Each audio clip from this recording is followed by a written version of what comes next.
not have the rights to this music, but I figured it was the right way to start today.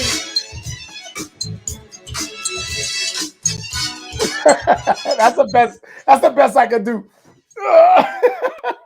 All right. Good morning, good afternoon, and good night. Here we are, Real Estate Talk TGIF episode 190. 190. You know, I am so lucky. My name is Dave Finale, by the way, and I am so lucky to have great people on my broadcast with me on a regular basis. And none other than today, we have Mr. Sekou Pyle, who is my friend, my colleague, my associate, my co-coach, my coach, a lot of different things I can call him.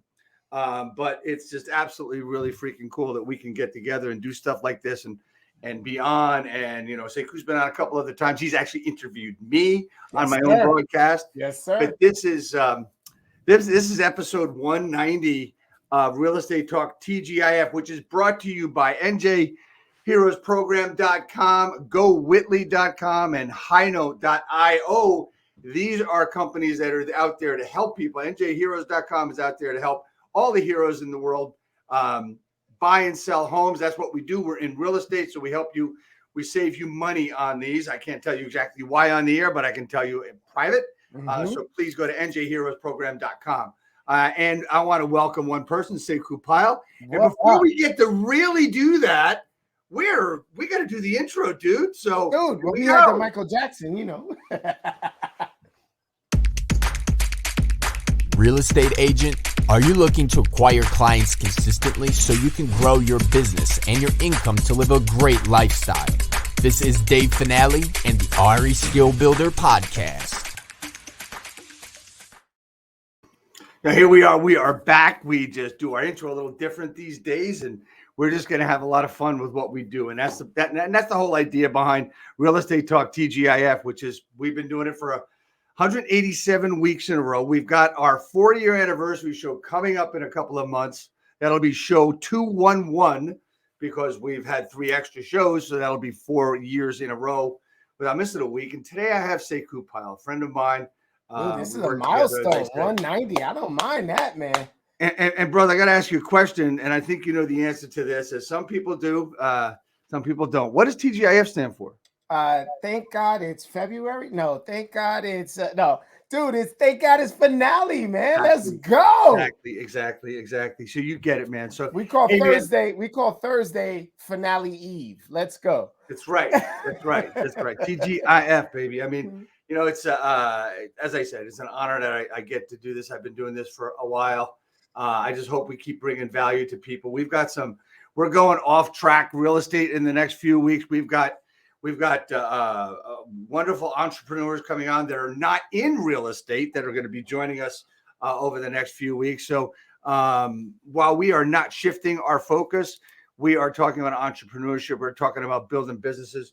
We're talking about patterns, flows, the recipe for success, which is what you're going to talk about a little bit today. That's right. So we are going to go into that, and there is nice. Thank you very much, Virginia. All right, we love that. And we got another friend, Harjeet, out there watching what we're doing today. Thank you so much for that. So, Sekou, look, you know what, man? As I go share this all over the world today, tell us what do you do? Where are you from? Tell me a little bit about your story so people can actually get a really good idea of Sekou Pyle. Well, I am a coach. That I run a program called Commitment to Capping. It really focuses on the habits, rituals, and routines of the top performing agents of the world. And what we look to do is we look to get them into the habit of every single year, no matter what, hitting their production goals and crushing their income goals as a habit. No longer are we struggling to find ways to do it, but we do it habitually. And you know, humble beginnings, you know, we all, you know, I'm a Harlem dude. I got to watch people build empires using real estate. And I got into the business 20 something years ago. And I've never looked back. I did terribly in the beginning. And as I started to build my skills and I started to learn from some of the best and stand next to some of the best, I began to then emulate their techniques And all I am doing is passing them on to this next generation and seeing what they do with some of the classics, right? Right. And we have been having amazing. What up, Mimi? I see Mimi Bird. I see Krista. I see some of these agents that have made the decision. I use your language a lot, Dave. Right? The decision to kill off some of the other options and focus exclusively on their growth and production, and they have amazing results. I see Ashley Harris down in North Carolina. I see Mimi Bird in Georgia. I see Jeet out in Long Island. I'm watching them transform their community and the lifestyles of the people that are around them, just using simple sort of ABC style systems and processes. So that's who I am. I'm the guy that stands behind you with the whistle that makes you run just a little bit faster, or jump just a little bit higher, or swim just a little bit further. There you go. All right, man. So you're talking about the whistle. We're talking about training. We're talking about coaching, right? Yep. I believe that I'm going to get controversial right away. I believe that the coaching we've been seeing over the past 20, 30 years is obsolete. I believe that the methods and madness that have been working are really something that doesn't work. I mean, I think what we need to do is really look at what coaching is. Let's look at a basketball coach. Let's look at what they're doing. I mean, during the week they're coaching on maybe building a skill a little bit and getting those skills built a little bit better. And then as the game goes on, helping from the sidelines, being a sideline coach, helping them actually perform that skill in a better way. So there's two different things. So talk to me about training and coaching and the differences that you see and what coaching should be today. So one of the biggest things that you said just now was the modern agent, right? And Yep. So the modern agent in the modern world, this is an ADHD world, right? There's so much going on. There's so many different ways you can reach the public. There's so many different ways to market. A lot of folks get frozen in the getting ready to get ready part of their universe. That whistle that the coach has gets you out and off the block and gets you moving, taking action, right? And so one of the biggest remedies to ADHD is a mindset remedy. And as a coach, this is what we've been employing in order to get people productive. It's the do it now method. Do it now. Yep. Don't wait. Do it now. Make a mess. Yep. Do it now. Give it a shot. Learn from the shot. Don't try to learn from what could happen. Check out what did happen and learn from that. It's only through the explanation and the examination of all of your actions that all your growth is going to happen. Any failure that you have, any shortcoming that you have, your growth is going to come from there. So we've been focused on do it now. And if there's $1 million idea that any one of your viewers can learn from, it's the do it now method. Right? 100%. And you mentioned modern agent, right? Mm-hmm. So, the important part of those two words is it doesn't mean that stuff we did 20, 30 years ago is not something that we want to use. We just want to use it in a different strategical, tactical manner in which it was used, such as let's call it the FSBO script, right? Is it used the same way as it was used 30 years ago? No. Are the words very similar? Yeah, they are. It's just a matter of tonality. It's a matter of, thinking about what you're saying and understand what you're saying and not worrying about what people think about you, right? So, and I'm not saying this is much different than anything else, but what is different about it is our approach and how we talk about it, and how we help agents with it. It's, anybody can coach here. Coaches are supposed to sell coaching, right? And recruiters are supposed to recruit people, right? But real coaches, real people are going to ask you questions, right? Yeah. Real coaches are going to use the active listening that they're actually coaching with, right? And that's the difference between yesteryear and today's coaching. And what I mean by that, Sekou, I know you agree with it, is let's ask questions. Okay, so where are you at? Where do you want to be? What's working? What's not working? It's not that this stuff hasn't been around. It's just okay. So all right, so you want to build your business. Okay, so let's get you leads. Yeah. No. the lead generation coaches, you can buy that and see it on YouTube, right? Talk to me about that. Well, there's a few different things. First of all, most folks miscategorize what a lead is.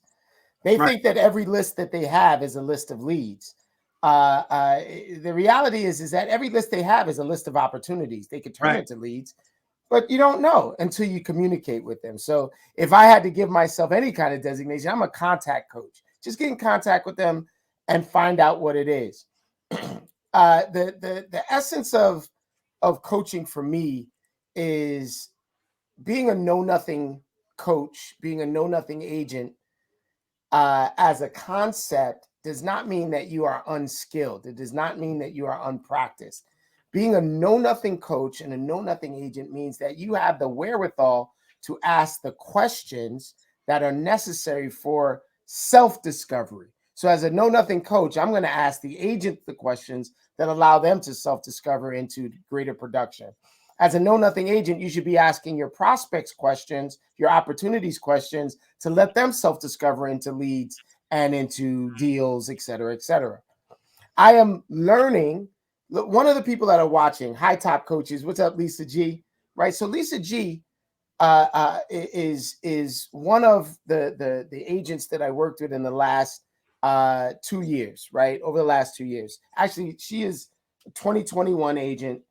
Be a know-nothing coach or an agent doesn't mean you're unskilled. It means you have the wherewithal to ask the questions. That's right. So she left her job in March, and by May was already one of my top producing coached clients.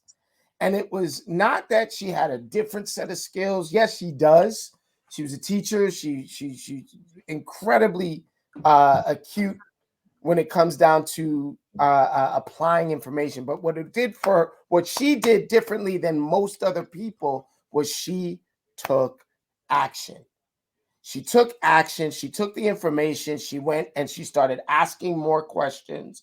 Those questions led to more investigation, and she customized the experience for her clients and customers that put her one step ahead of, let's say, the agent that just made all the assumptions. She's a success story. By the way, you need to get her on the show at some point to just listen to her story. It's a great story. Right. I love you, lady. She always asks a lot of questions. My favorite agent. So just to put a pin on this, understanding that it's not what you know, it's finding out what you need to know from your clients and customers. If there was any kind of advice I could give all of your listeners, instead of focusing on what you know, find out what you need to know and how you can apply that to your prospects, your clients, and your customers. Absolutely. And there's so much there, but the most important thing that you said is questions and self-discovery. Yes, sir. You see so often, I you know what? I do a scripts and dialogues class, every Wednesday, and I had some people on, and I'm talking about, listening to what they're saying and hearing what they're saying. Is a lot of people really get in their own way by making statements about what I can do. I did a quick story this morning because one of the things I do every day is I am on social and I'm doing my social work, my social interaction, trying to get involved with agents and help them every day. And I noticed like 4, 5, 6, 7 posts in a row where, hey, contact me. I can do this. I can do that. Nobody gives a shit what you can do. It's about, are you listening to what the potential customer really wants? Right. And look, I get it. Maybe they want to get $500,000 for a $400,000 house, but you still need to listen to them. Hey, Finale, check this out. I could change a tire in 60 seconds flat. If you're talking to a yacht owner, that doesn't mean shit. Right. Right? Like, I don't care. You can change the tires on a Maybach incredibly fast, but if I'm on my boat, it doesn't match up with my needs. And if you don't know what my needs are because you've never asked me, then all you're going to do is be spitting the last person's problem in my face instead of listening to my issue and my problem. So we're gonna be all over the place, and that's okay. But here's the thing about a real estate professional: there's 3 things they need to be. One is a real estate agent, a technologist, and lastly, and most importantly, and this relates to that, is to be a constant creator of relevant content. we're talking about posting here. We're talking about engaging here. We're talking about having agents build their businesses through social media. But if you keep telling people what I can do, it's irrelevant, which means that you are irrelevant. Yeah. Right. Yeah. And you it's can't relate. Exactly. I mean, you want to keep telling you're if you want to do these posts, and I know we're supposed to be on social and stuff, just because we're supposed to be on it doesn't mean you got value. Right. It doesn't mean anything. And you know, I border on pissing people off when I comment on their posts because I'm asking them questions. I mean, you're telling me 5 things that a seller needs to do. How about doing that in a 5 video series? Right. Hey, coach. You bitch and moan about content. How about building it? Hey, coach, I've never met a professional coach that the team members are like, I love the way coach talks to me. I love the way coach interacts with me. Hey, I ain't worth my salt if I'm not getting fired to that ass and making sure that you're getting everything that you got and a little bit more. So, yeah, I risk pissing you off, but damn it, I'm going to make you pissed off all the way to the bank.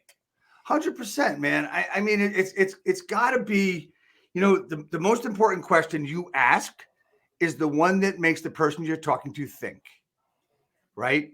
And that's where the know nothing part comes in, based on you don't know nothing about them, right? You know nothing about them.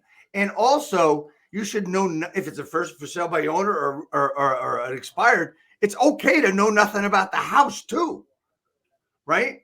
Because your objective in that call, and correct me if I'm wrong, say, is to build rapport and get an appointment. It's not to talk to them about their house. That's it. It's irrelevant. The person searching for the house don't know shit about the house. So why should I? Right? You know, the buyer doesn't know. So this is what I want you to think, because I have to run, man. I'm gonna be a little late. I got a team that I'm talking to. But what I'm thinking is that as a oh man, you just said it, right? You said as a know-nothing agent, what I want you to think of is a detective named Columbo. And some of you youngsters needs to look it up on YouTube and do some research on this detective named Columbo. Right. Probably one of the greatest examples of know nothing, but so skilled that you could not imagine how powerful he is. Columbo will get on the screen and he'll be talking to a suspect and he'll say, yeah, well, no, you got me on that. You were smarter than me. I definitely couldn't think of that. You know what? You win. I'm going to leave now. And go to leave and then stop.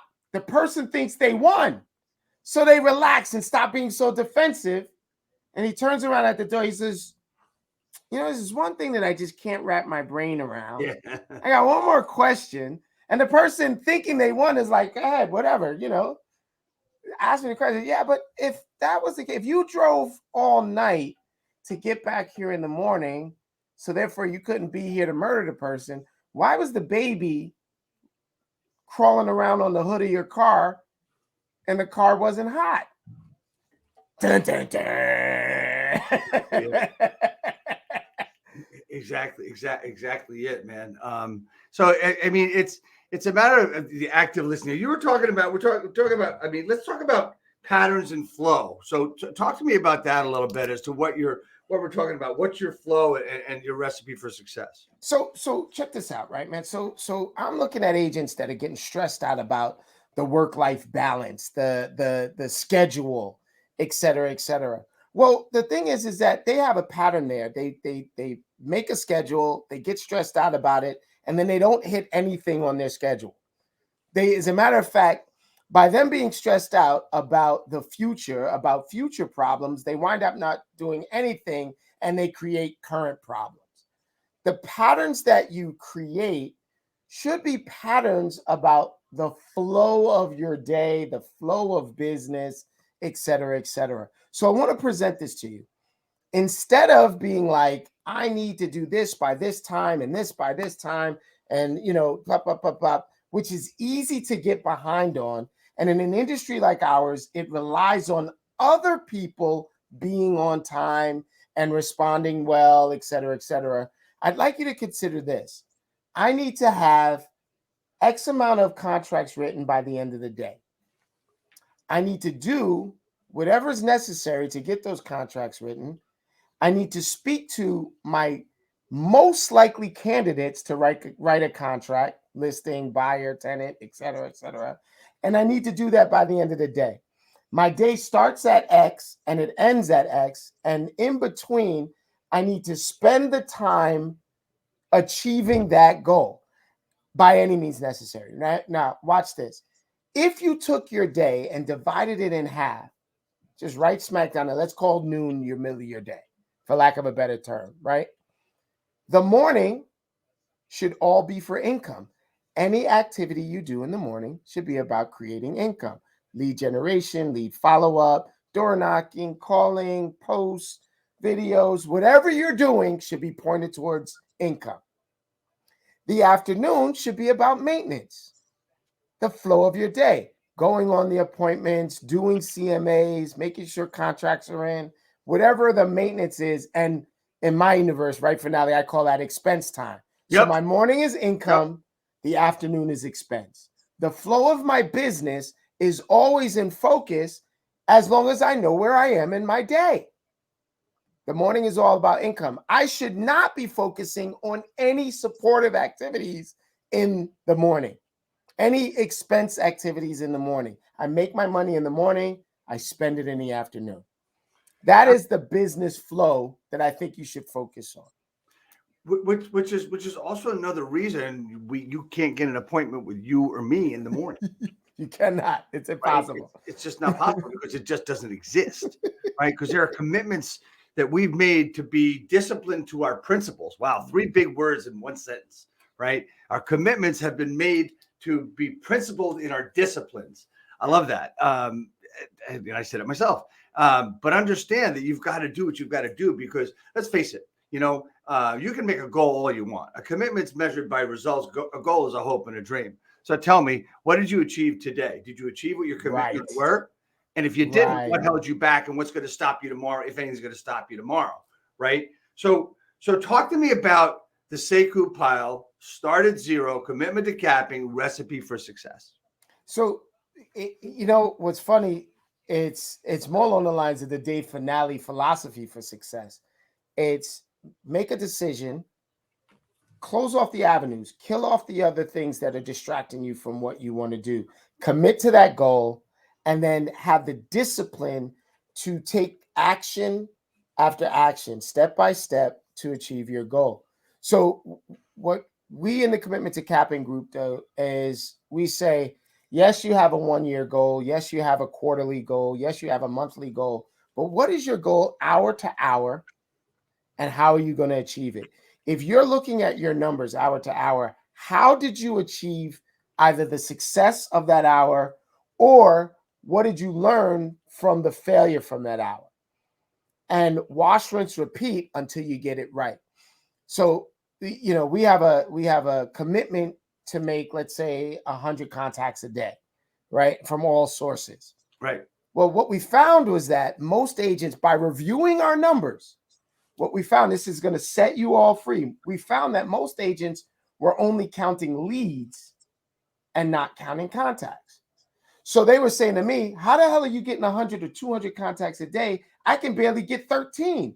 And I said, well, describe what a contact is or describe what you are with those contacts that you're making. They're like, well, I don't count this one because they hung up on me. And I don't count this one because we talked about shoes. And I don't count this one because I'm related to this person.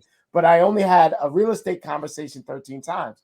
I'm like, you're counting leads. You have 13 leads. You probably have hundreds of contacts to create those leads. We reframed the conversation to include all the people they talked to, and they found that they were having success much more often than originally conceived or originally perceived. I don't know. Right. I went to New York City public school, so I don't know which one I'm supposed to say. You got that right. Yeah. But imagine the power that you feel now as an agent, knowing that you're making hundreds of contacts a day instead of tens.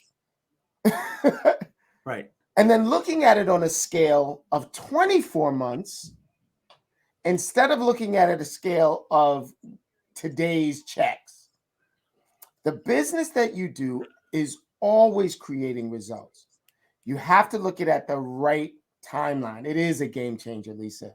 You have to look at it on the right timeline in order for you to understand, examine, and explain your success and failure, and all your growth is going to come out of it.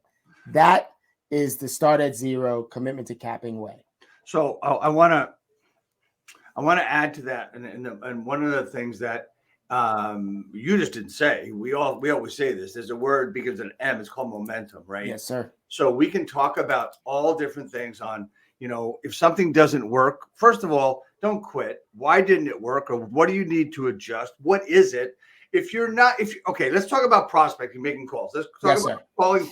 FSBO's expires. So should someone try it for a week or two to see if it works?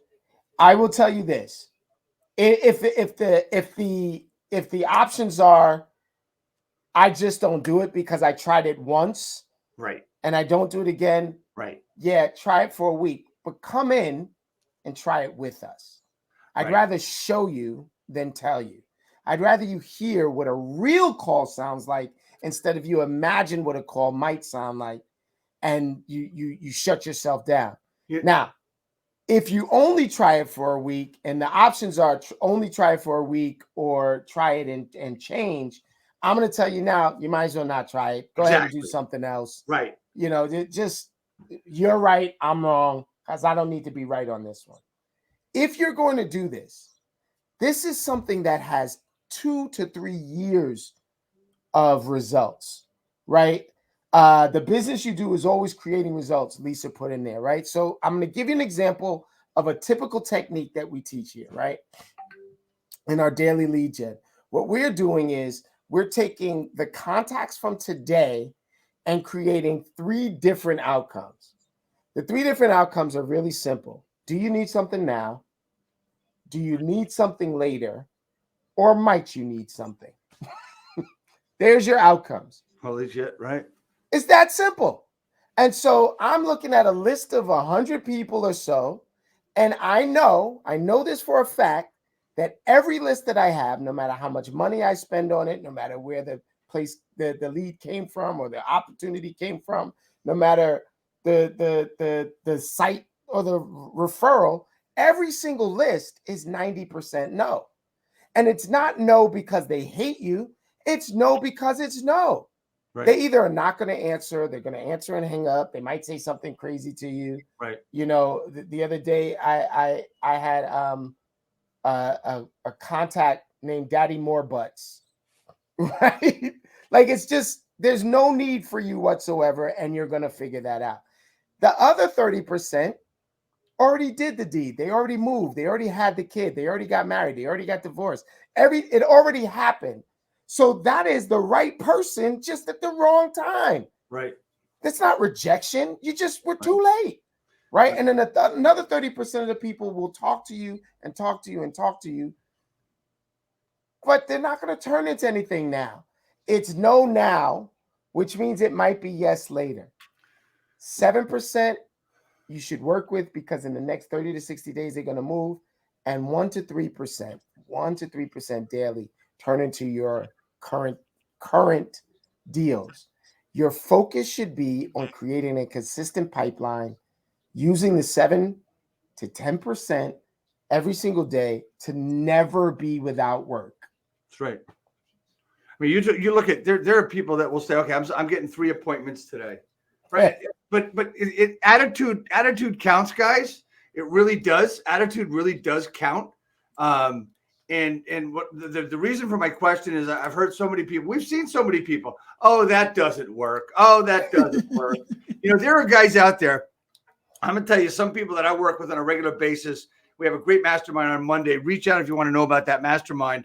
Every Monday at 1 o'clock Eastern, 10 a.m.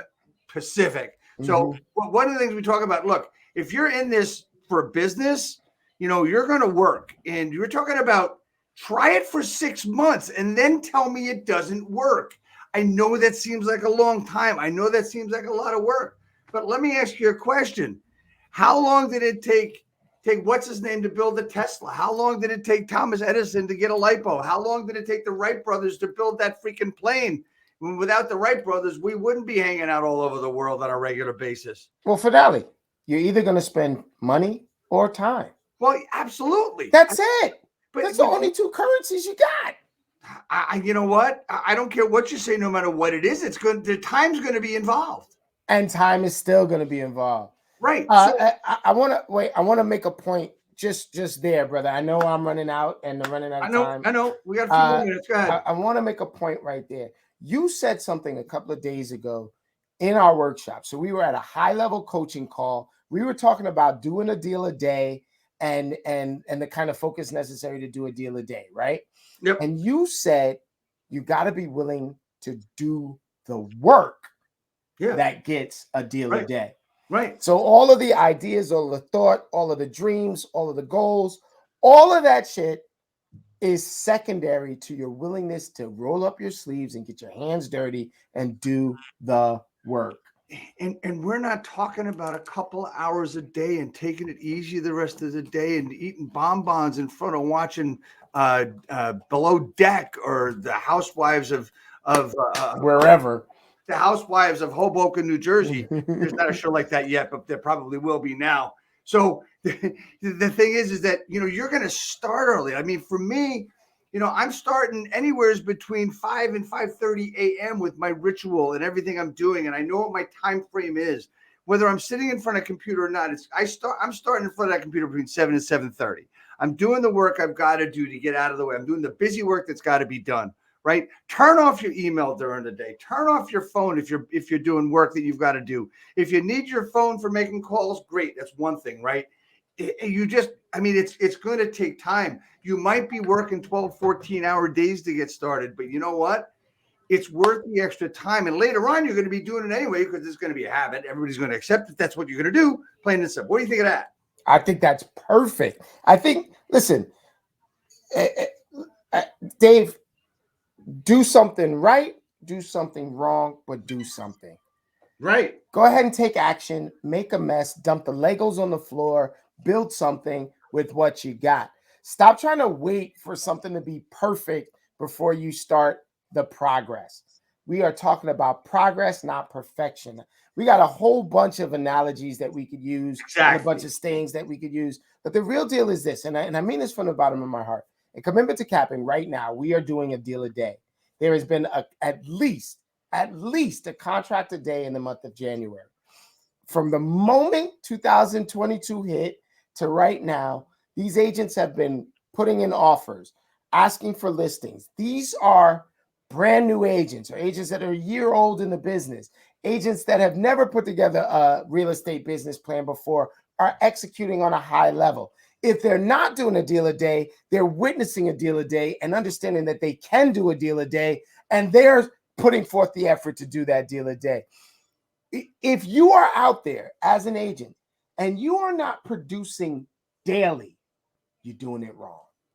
That's right. You're doing it wrong. And I'm not trying to say that you have to put a contract together, but you should at least be doing the work to have a deal a day. And if it doesn't work out for you, you can examine that, looking at your numbers and figuring out what you did right, what you need to do better, what actions you took and what actions you should have took. Yeah, and that's the difference that we started a conversation about coaching, antiquated and non-antiquated, and the new coaching, whatever it is. It's a matter of, it's something we've always needed to do, but no one's ever pushed us. Tracking your numbers, knowing what you're doing, sticking to it. Look, you said, throw all the Legos on the floor. The only reason you get up is to go to the bathroom. You're going to stay on the ground until that stuff gets done, right? But be careful when you get up not to step on them, because that's going to freaking hurt. That's daddy's nightmare. Absolutely. So it's a matter of being pushed, because the people out there, guys, if you've been into business 5 years, 10 years, congratulations. You've really done a great job and sticking in there and hanging out. But here's the thing, hanging out is not acceptable anymore, because there's these young bloods and people that they're not young that are getting into business that are pushing like crazy, because this is a business to them. This is their job, right? So they're working at 7:30 in the morning to 7:30 at night. It's not a big deal for that to happen. But I tell you, back in the 90s, the 2000s, 2010s, in the beginning, that's what it was. And the ones that are selling today are the ones that decided. I mean, it is nothing for me to see, and same with you, Sekou, to see people that started a couple of years ago doing 50 to 100 deals a year. And it is like, it's what they do. That's what they do. Right? You can talk to hundreds of agents anywhere you are. Yep, I'm doing fine. I want to do better. How many deals did you do last year? I did 5 deals last year. Okay, well, we want you to do 5 deals a month. Okay. Yeah. That's like minimum. Right. 5 deals a month. That's 60 deals a year. Let's just say 50 deals. So wait, finale. So think about it like this. There's 2 types of people that you're going to encounter. They both support you. So let's be really clear. They're not being negative. I'm not talking about the people that are not supportive of you and want you to fail. There's 2 types of supporters. They're the ones that are still focused on how you were when you were an employee in somebody else's business. Right. And they want you to take it easy. They want you to get time off. They want you to stop stressing and stop working so hard. And it makes sense because that's the only way they've ever known how to support you. That's I got you vacation time. I did this. I did that. Have this beer, have this glass of wine, relax, sit down, enjoy, take your shoes off. Right? Then there's the other person that's going to be like, I thought you said you wanted to be able to take time off. You've got to hit that goal. You've got to hit that space. What can I do to help you today reach your goal? And that is the difference between this modern day coaching, modern agents, the modern market, and how we used to do back in the day. We used to be afraid to push agents because we were going to push them out the door. Now I'm only to coin the phrase, my man, Nick Krem says, I'm only working with the agents that are swimming towards my boat. Right. Hey, and honestly, that was my mistake. We were always worried about them going out and leaving the company because you watch your money walk out the door. That was my biggest mistake, and I admit that 100%. I admit it today. I'm right there with you. That doesn't happen anymore. Look, we're up against time. I know you got to rock. There's 2 things I got to finish before we go today, Sekou. One is the ultimate question, bro. How can I help you grow your business? Well, I have a few different ways that you can help me grow my business, Dave Finale. Number one way is keep showing up the way you've shown up. Now, I know a lot of people say that, but I'm going to be very specific. We run programming every day of the week. We kind of keep Saturday to ourselves because we're trying to stay, married and in relationships and not trying to get kicked out of the door, right? But just about every day of the week, including Sundays, we run programming. And my friend Dave, my co-coach, my partner, my brother, has shown up at the highest level possible. What up, Carl? At the highest level possible all the time. Not when I need him. Not just when I need him. All the damn time. He shows up. He leans in. His boat is one of the boats that we use to rescue the agents swimming towards the boat. We combine our paddling, I don't know, what do you call that? Rowing strength to rescue as many agents as possible. And damn it, we've built a steam engine with the agents that we have. So let me say this. Not only do I if you want to help, not only do I ask you to keep doing what you're doing, brother, but have some fun doing it, man. You are a new man. You look like you're having a great time and things are snapping in place for you. So stand next to me. That's how you can help, bro. You got it, man. And just to end it, like you wearing that hat, like, everybody gets on this broadcast, but you know what? I got to tell you, there's a new one coming your way. Oh, let's go, baby. I'm waiting. I'm waiting for it. I'll just drive over. This is a special one. The only other person that's got this hat is the guy north of the border. All right. Commitment to capping hat. There you go. So Sekou, go at Sekou_Pyle on Instagram, at commitment_to_capping in Instagram, and Sekou at homesbydevoe.com. Sekou, thank you so much. I appreciate you. I love you, man. Hey, listen, tell them out there, I've only got 3 one-on-one slots left. There's a lot of ways you can reach us. You can hang out with us. But if you're interested in one-on-one coaching with us, we've only got 3 seats left. Jump into my calendar. I love you, man. I'm going to run. Peace out. See ya. Yeah. That was good, guys. What do you think? Really pretty good? Thanks a lot. We'll see you next week with Henry Eisenstein.